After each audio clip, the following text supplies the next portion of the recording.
What's up, guys? Another new day at construction site, and yesterday I poured concrete, and I'm sorry I didn't put it on tape because I was busy doing the compaction for the concrete with the vibrator, and because we had one guy short, so I did the compaction.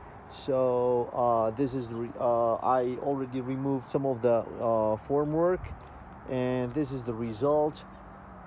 I ordered 15 cubic meter of C30 concrete, and with additives like super plasticizers and retarder to strengthen the concrete and to delay the setting time also, because the weather was very hot, and so to catch up the vibration and compaction.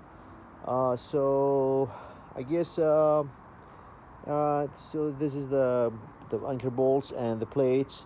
As you can see, it's a little bit it's not perfect actually. I'm not very satisfied with the result, but all in all it's all right.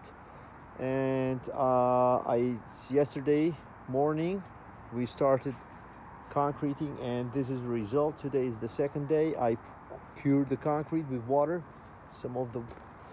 I removed some of the molds. I extended those rebars to mix it with the